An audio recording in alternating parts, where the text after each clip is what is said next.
জড়াজড়ি হয়েছে বিলাসকুঞ্জ মাঝে। নিতাই গৌর হরি বল, হরি বল, হরি বল, হরি বল।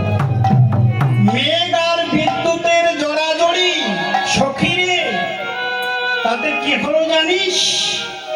যিনি ভাদর রসবাদর পরমাদর সেজে রে। ভাদর আমার আপনারাই তো দেখেছেন মনে হয়, এখন আর সে ভাদ্র মাসে যে বাদর নামে, এখন কি আর হয়? 7 দিন 8 দিন 10 দিন ধরে বৃষ্টি আমরা দেখেছি, আমরা ছোটবেলায় দেখেছি 7 দিন 8 দিন ধরে বৃষ্টি ভাদ্র মাসে। ওটাকে বলা হয় ভাদরের বাদর।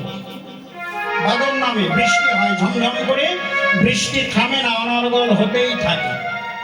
তা যিনি ভাদর পরমাদর রসমাদর, রসের বাদর, বৃন্দাবনেও তদ্রূপ রসের বাদর নেমেছে। ভাদরের বাদরকে জয় করে রাধা গোবিন্দের রস বাদর নেমেছে। বললেন এই রসে তো সবাই ভেজে না। আমা ওই ভাদরের বাদরে যেমন সবাই ভিজে যায়, বাইরে বের হলেই সে ভিজে যায়, কিন্তু রাধা গোবিন্দের বিলাস কুঞ্জে যে রসের বাদর নেমেছে, এই বাদরে কি সবাই ভেজে? বললেন সবাই ভেজে না।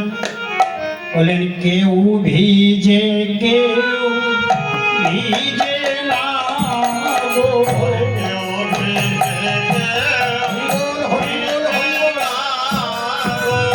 কেউ ভিজে, কেউ ভিজে না গো। ভেজে না গো। রাধা গোবিন্দের রসবাদরে কেউ ভিজে, কেউ ভিজে না। হরে রাধা গোবিন্দের রসবাদরে কেউ ভিজে, কেউ ভিজে না গো। রাধা গোবিন্দের রসবাদরে কেউ ভিজে, কেউ ভিজে না গো। রাধা গোবিন্দের রসবাদরে আর যাই রে শোভার বনিহারি। নিতাই গৌর হরি বল, হরি বল, হরি বল,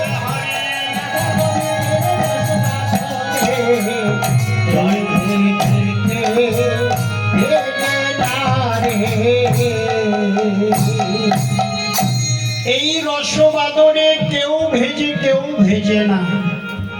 আমা কৃষ্ণ প্রেম করতে হবে, তো ভগবানকে ভালোবাসতে হবে, তবেই তো ওই রস, যে রসে আমার ভগবানকে পাওয়া যায়। গোবিন্দ হলেন, ভাগবত বলছেন রস বৈষ, রস বৈষ। ভগবান হয়েছেন রস, ভগবান হয়েছেন রস। আমরা জগতে সবাই রস খেতে ভালোবাসি।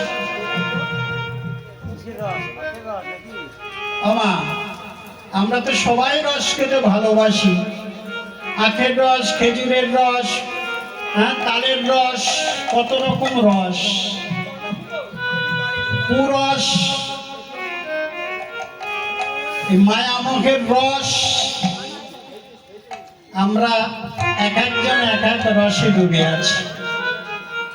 কিন্তু ভগবানকে যদি পেতে হয়, তাহলে কোন রসে তাকে ডাকতে হবে গো? গুরুচরণ আশ্রয় করে কৃষ্ণ রসে রসায়িত হতে হবে। সেটা কোথায় পাবেন? ভাগবত বলছেন, কৃষ্ণ ভক্ত রসে রস ভাবিতামতি ক্রিয়াতাং যদি কুতঃপি লভ্যতে তত্র লৌলমপি মূল্য মেকালাং জন্মকোটি সুকৃতৈর্ন লভ্যতে। বলেন কোথায় পাবো সে রস? ভাগবত বললেন রসের বাজারে যাও। কোনটা রসের বাজার? এই যে সাধুর বাজার। যদি কোথাও পাও কৃষ্ণ ভক্তি রসে রসায়িত মন, তবে কিনিয়া লও। তার চরণ আশ্রয় করো, সেই ভক্তের সঙ্গ করো, তবেই তুমি সেই রসের সন্ধান পাবে। আমাদের সেই রস সাধু সঙ্গ করতে হবে।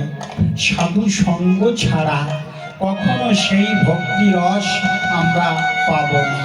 সাধু সঙ্গ, শাস্ত্রে বলেন সাধু সঙ্গ, সাধু সঙ্গ সর্বশাস্ত্রে কয়, লব মাত্র সাধুর সঙ্গ জীবের সর্বসিদ্ধি হয়। আমা, এই যে আপনারা এসেছেন সাধুর সঙ্গ করতে এসেছেন, এই মাইকের আওয়াজ অনেক দূরে চলে যাচ্ছে। অনেকে ভাবছেন যে ঘরে বসেই তো শোনা যাচ্ছে, ওখানে যাওয়ার বা কি প্রয়োজন? বলেন ঘরে বসে শোনা যায়, কিন্তু সাধুর বাজারে আসলে এই যে সাধুর সঙ্গ, শাস্ত্রে বলেন সাধুর দর্শনে যায় মনের ময়লা। আমা, প্রকৃত সাধুকে দর্শন করবেন, আপনার মনের ময়লা দূরীভূত হবে। সাধুর পরশে হয় প্রেম তরঙ্গ।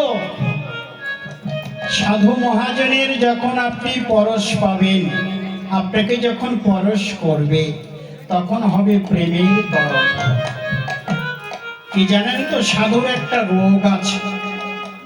আমরা আগের দিনে দেখা গেছে সাধুগুরু বৈষ্ণবী এলে সাধুর প্রসাদ পেতাম।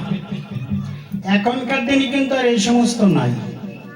এখনকার ছেলে মেয়েকে যদি বলা হয় বাবা সাধু এসেছে, সাধু প্রসাদ করেছে, প্রসাদটা নাও, সাধুর উৎকৃষ্ট ভজন করো, ভজন করো, তাহলে তোমার ভালো হবে। এখনকার ছেলে মেয়ে বলে কি, ধুর বাবা তুমি আর কাজ পেলে না খেয়ে দিয়ে, ওই সাধুর হাত ভালো না, হাতের অবস্থা দেখেছে, ওই প্রসাদ পেলে পেটে রোগ হয়ে যাবে। বলেন রোগ তো একটা হয়, ঠিক মা, রোগ হয় না? এই যে কিছুদিন আগে করোনা এসে গেল, দেখেছিলেন সবার মুখে ঠুসি পরিয়ে দিয়েছিল। এই যেমন গরুর মুখে দেওয়া থাকে না, ধান টান যাতে না খেতে পারে, তা আমাদেরও মুখে সুন্দর করে ঠুসি পরিয়েছিল। কেন? যে আমার এই নিঃশ্বাসটা যেন অন্যজনের ভিতরে না যায়, তারটা যেন আমার ভিতরে প্রবেশ না করে, ওই জন্য মাস্কের ব্যবস্থা করেছিল। গেলে কি হবে? বলে ওটা হলো সহজ রোগ, করোনা হলো সহজ রোগ, তোমার ভিতর থেকে আরেকজনের ভিতরে প্রবেশ করবে। তা বলেন সাধুর প্রসাদ খেলেও কিন্তু একটা রোগ হয়।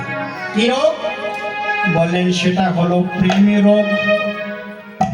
যখন আপনি সাধুর প্রসাদটি পাবেন, তখন আপনার ভিতরে, সাধুর ভিতরে যে রোগ আছে, যে প্রেম রোগ আছে, সেটা কিন্তু আপনার ভিতরে প্রবেশ করবে। নিতাই গৌর হরি বল, হরি বল।